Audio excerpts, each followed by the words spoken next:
50 Years in the Church of Rome, Chapter 13. Talleyrand is one of the most celebrated Roman Catholic bishops of France. Once said, "Language is the art of concealing one's thoughts."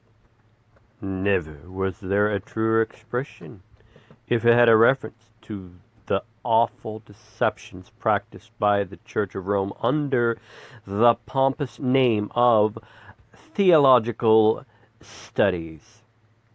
Theology is the study of the knowledge of the laws of God. Nothing, then, is more noble than the study of theology. How solemn were my thoughts, and elevated my aspirations were, when in 1829, under the guidance of the Reverends Messrs.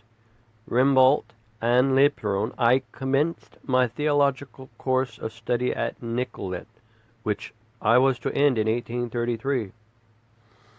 I supposed that my books of theology were to bring me nearer to my God by the more perfect knowledge I would acquire. In their study of His holy will and His sacred laws, my hope was that they would be to me, my heart, what a burning coal, brought by the angel of the Lord, was to the lips of the prophet of old. The principal theologians which we had in our hands were Les Conferences de Rengat, Bailey, Dens, St. Thomas, but above all Ligori, who had since been canonized. Never did I open one without offering up a fervent prayer to God and to the Virgin Mary for the light and grace which I would be in need of for myself and for the people whose pastor I was to become. But how shall I relate my surprise when I discovered that in order to accept the principles of the theologians which my church gave me for guides, I had to put away all the principles of truth, of justice, of honor, and holiness. What long and painful efforts it cost me to extinguish one by one the lights of truth and of reason kindled by the hand of my merciful God in my intelligence. For to study theology in the Church of Rome signifies to learn to speak falsely, to deceive, to commit robbery, to perjure one's self. It means how to commit sins without shame. It means to plunge the soul into every kind of iniquity and turpitude without remorse. I know that Roman Catholics will bravely and squarely deny what I now say. I am aware also that a great many Protestants, too easily deceived by the fine whitewashing of the exterior walls of Rome, will refuse to believe me. Nevertheless, they may rest assured it is true, and my proof will be irrefutable. The truth may be denied by many, but my witness cannot be contradicted by anyone. My witnesses are even infallible. They are none other than the Roman Catholic theologians themselves, approved by infallible popes. These very men who corrupted my heart, perverted my intelligence, and poisoned my soul, as they have done with each and every priest in their church, will be my witness, my only witnesses. I will just now forcibly bring them before the world to testify against themselves. Ligori, in his treatises on oaths, question 4, asks if it is allowable to use ambiguity or equivocal words to deceive the judge when under oath. And at number 151 he answered, "The things being established It is a certain and common opinion among all divines that for a just cause it is lawful to use equivocation in the propounded modes, and to confirm it, equivocation, with an oath. Now, a just cause is any honest end in order to preserve good things for the spirit, or to useful things for the body. The accused or the witness, not properly interrogated, can see that he does not know a crime, which in reality he does, by understanding that he does not know the crime concerning which he can be legitimately inquired of,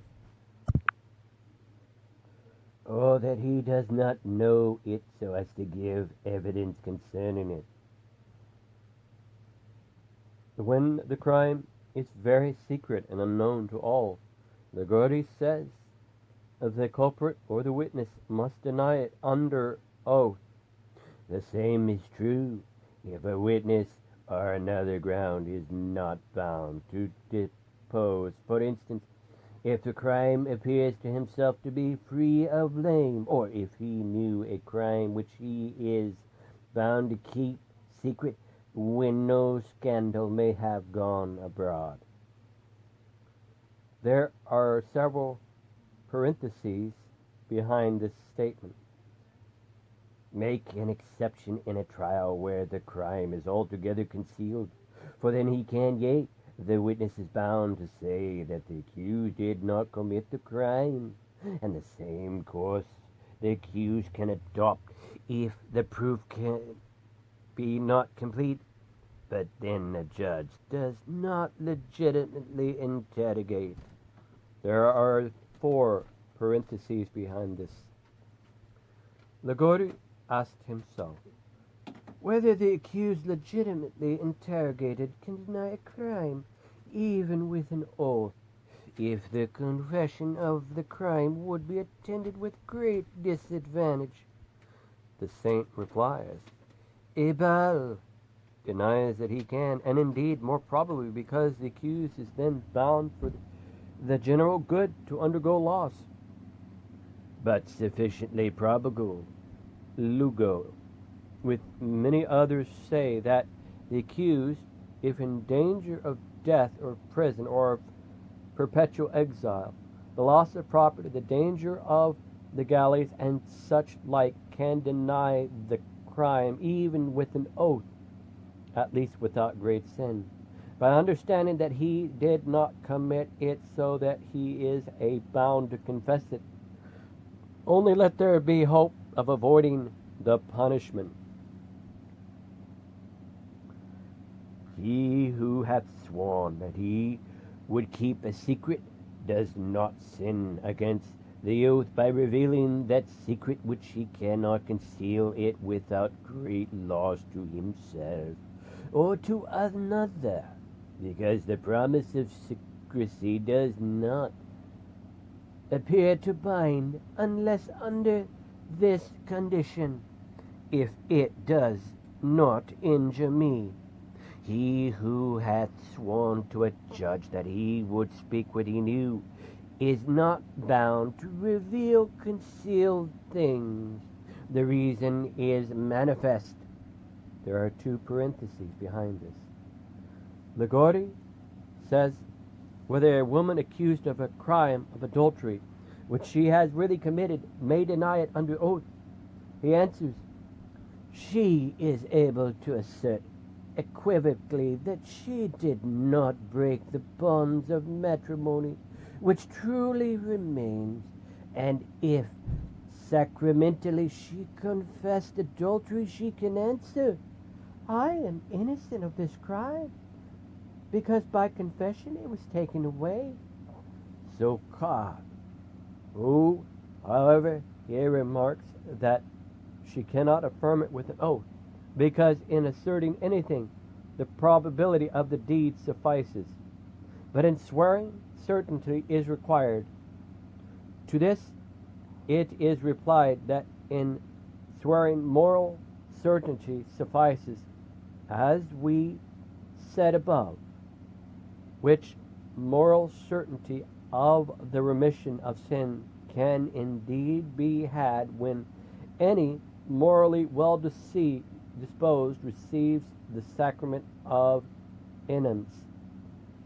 Nagori maintains that one may commit a minor crime in order to avoid a greater crime. He says, hence Sanchez teaches that it is lawful to persuade a man determined to slay someone that he should commit theft or fornication, whether it is lawful for a servant to open the door for a harlot. Creox denies it, but more commonly, thus except, with others answer that it is lawful, whether from fear of death or of great loss. It may be lawful for a servant to stoop his shoulders, or to bring a ladder for his master ascending to commit fornication, than to force open the door and such like. Viva ex deny it. And others, because as they say, such actions are never lawful, inasmuch as they were intrinsically evil.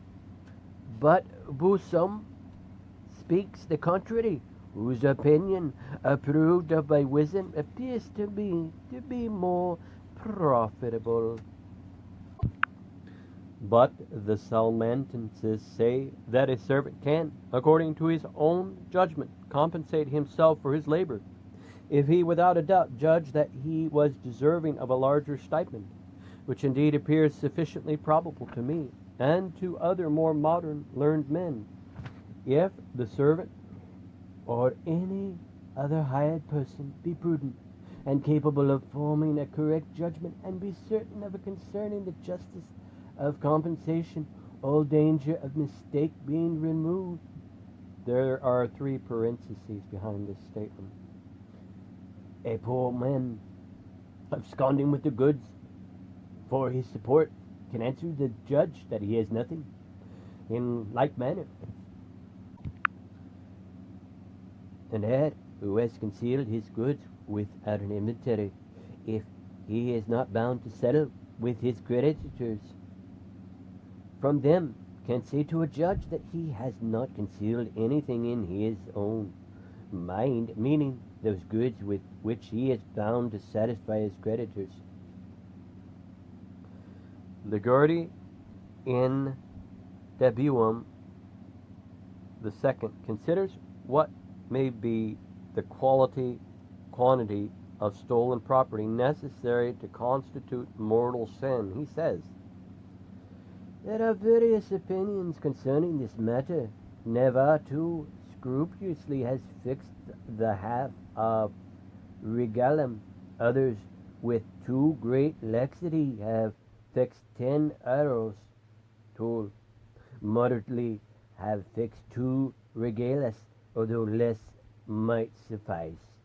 If it would be a serious loss, whether it be a mortal sin to steal a small piece of a relic, there is no doubt but that in the district of Rome it is a mortal sin, since Clement the 8th and Paul the 5th have issued an excommunication against those who, the rectors of the church being unwilling, steal some small relic. Otherwise, Creox probably says, if anyone should steal any small thing out of the district of Rome, not deforming the holy relic itself, nor diminishing its estimation, unless it may be some rare and remarkable relic, as, for example, the Holy Cross, the hair of the Blessed Virgin. If any one on an occasion steal only a moderate sum, either from one or more, not intending to acquire any notable sum, neither to injure his neighbor or to a great extent by several thefts, he does not sin grievously, nor do these taken together constitute a mortal sin, or a mortal sin. However, after it have may have been amounted to a noble sum by detaining it, he can commit mortal sin. But even this mortal sin may be avoided if either then he be unable to restore it, or have the intention of making restitution immediately of those things with which he then received. There are 4 parentheses marks behind this statement. This opinion of both is most probable. This, if many persons steal small quantities, that none of them commit grievous sins, although they may be mutually aware of their conduct, unless they do it by concert. Also, Habert holds this view, and this, although each should steal at the same time, the reason is because then no one person is the cause of injury, which accidents happen by the others to the master. Ligori, speaking of children who steal from their parents, says, Salas, say that a son does not commit a grievous sin. He steals 20 or 30 aurei from a father possessing yearly 1,500 euros, and Lugio does not disapprove of it, if the father be not tenacious, and the son have grown up and received it from honest purposes, lest exact say that a son stealing 2 or 3 euros from a rich father does not sin grievously. Banner says that 50 euros are required to constitute a grievous sin who steals from a rich father. But this opinion Lug exec rejects, unless perchance he is the son of a prince, in which case Holzium consents. The theologians of Rome assure us that we must conceal and disguise our faith. Notwithstanding, indeed, although it is not lawful to lie or to feign what is not, nevertheless it is lawful to dissemble what is, or to cover the truth with words or other ambiguous and doubtful signs for a just cause, and when there is not a necessity of confessing. It is the common opinion. There are 3 parentheses behind this statement. Whence, if thus he may be able to deliver himself from a troublesome investigation, it is lawful, as Kohn has it. For generality, it is not true that he who is interrogated by public authority is publicly bound to profess the faith, unless when that is necessary, lest he may appear to those present to deny the faith. There are 4 parentheses behind this statement. When you are not asked concerning the faith, not only is it lawful, but often more conducive to the glory of God and the utility of your neighbor to cover their faith than to confess it.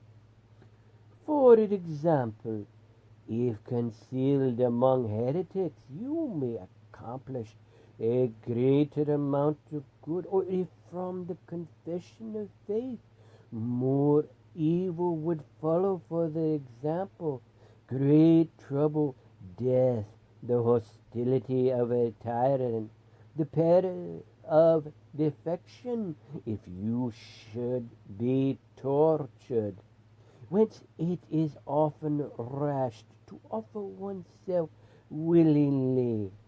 The Pope has a right to release from all oaths, as for an oath made for a good and legitimate object. It seems that there should be no power capable of annulling it.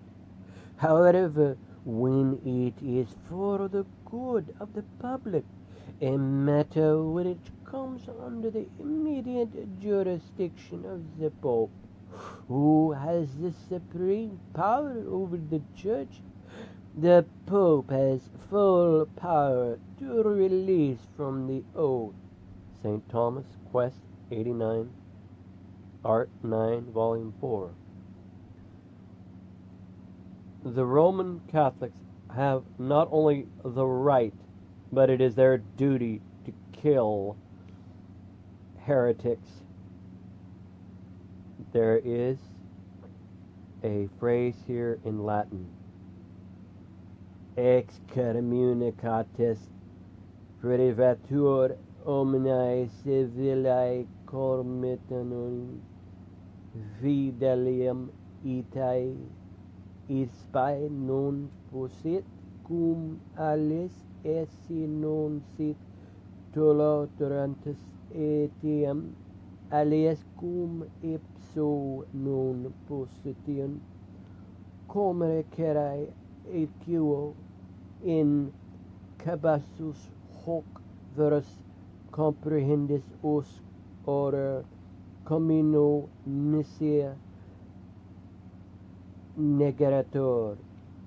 Translation: any man excommunicated is deprived of all civil communications with the faithful, in such a way that if he is not tolerated, they can have no communication with him, as it is in the following verse: it is forbidden to kiss him, pray with him, salute him, or to do any business with him. St. Ligori, Volume 9, page 62.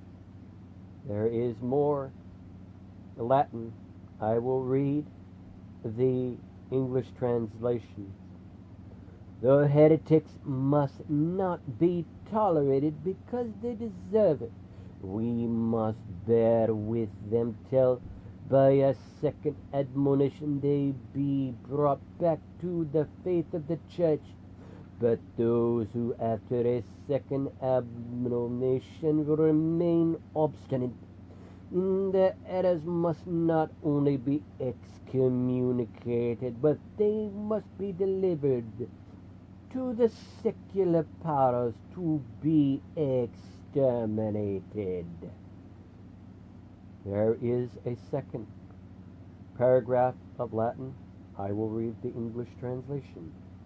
Translated: though the heretics who repent must be accepted to penance as often as they have fallen, they must not, in consequence of that, always be permitted to enjoy the benefits of this life. When they fall again, they are admitted to repentance, but the sentence of death must not be removed. St. Thomas, Volume 4, page 99. There is further Latin phrases. I will read the English translation. When a man is excommunicated for his apostasy, it follows from the very fact that all those who are his subjects are released from the oath of allegiance by which they were bound to obey him. St. Thomas, Volume 4, page 89. Every heretic and Protestant is condemned to death. Every oath of allegiance to a government which is Protestant or heretic is abrogated by the Council of Lateran held in A.D. 1215. Here is a solemn decree and sentence of death, which has never been repealed, which is still in force.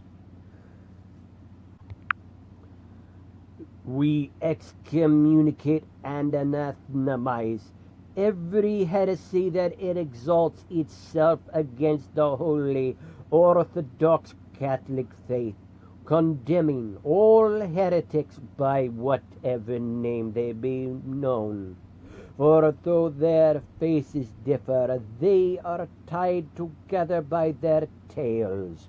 Such as are condemned are to be delivered over to the existing secular powers to receive due punishment. If the laymen, their goods must be confiscated.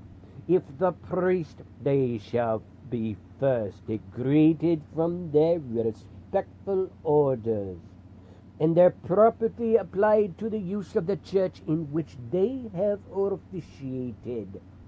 Secular powers of all ranks and degrees are to be warned, indeed, induced, and if necessary, compelled by ecclesiastical censure, to swear that they will exert themselves to the utmost in the defense of the faith and extirpate all heretics denounced by the church who shall be found in their territories. And whenever any person shall assume government, whether it be spiritual or temporal, he shall be bound to abide by this decree.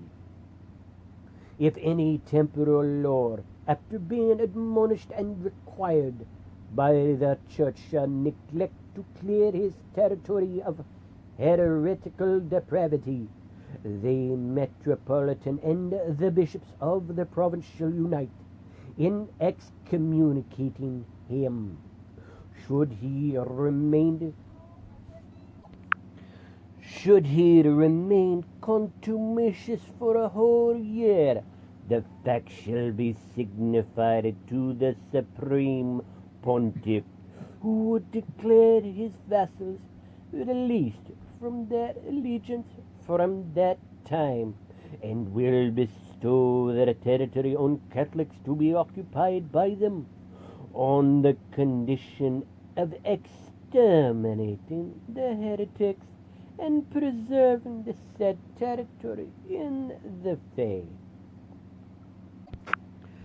Catholics who shall assume the cross for the extermination of heretics shall enjoy the same indulgences and be protected by the same privileges as are granted to those who go to the help of the Holy Land. We further decree that all who may have dealings with heretics, and especially such as receive, defend, or encourage them, shall be excommunicated. He shall not be eligible to any public office. He shall not be admitted as a witness. He shall neither have the power to bequeath his property by will, nor to succeed in any inheritance. He shall not bring any action against any person, but anyone can bring an action against him.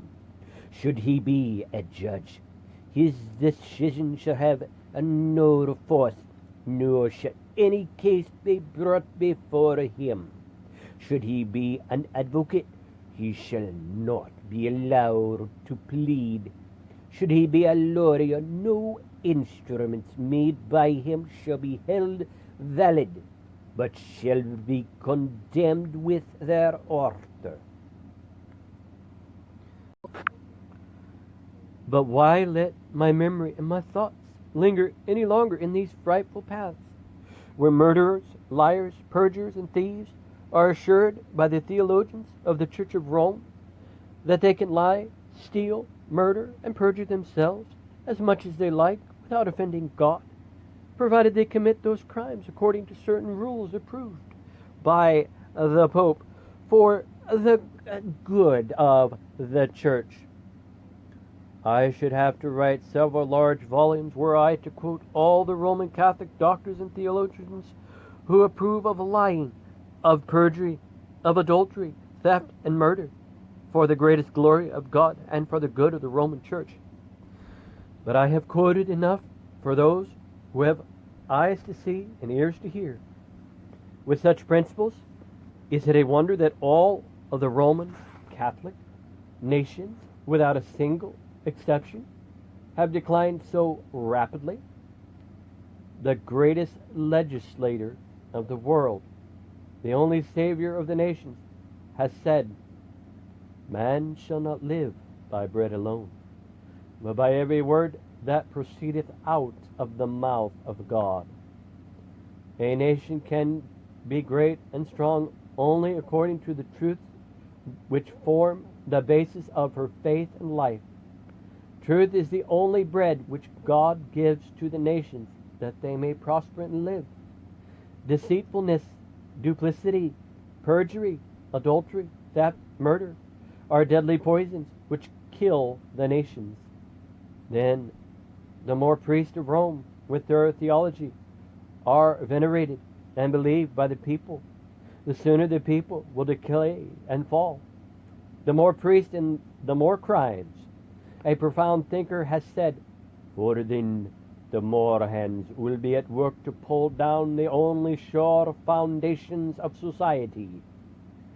How can any man be sure of the honesty of his wife as long as 100,000 priests tell her that she may commit any sin with her neighbor in order to prevent him from doing something worse, or when she is assured that, though guilty of adultery, she can swear that she is pure as an angel?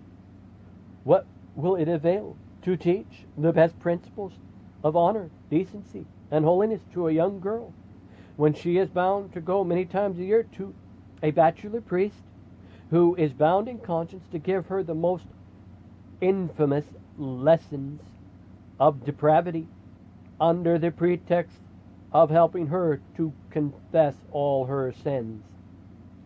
How will the rights of justice be secured?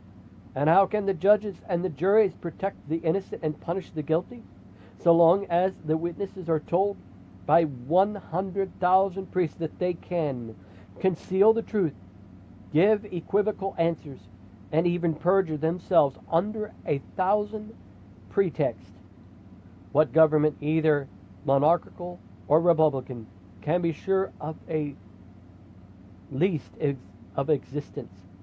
How can they make their people walk with a firm step in the ways of light, progress, and liberty, as long as there is a dark power over them which has the right at every hour of the day or night to break and dissolve all the most sacred oaths of allegiance? Armed with his theology, the priest of Rome has become the most dangerous and determined enemy of truth, justice, and liberty. He is the most formidable obstacle to every good government, as he is, without being aware of it, the greatest enemy of God and man. The end of chapter 13, 50 Years in the Church of Rome.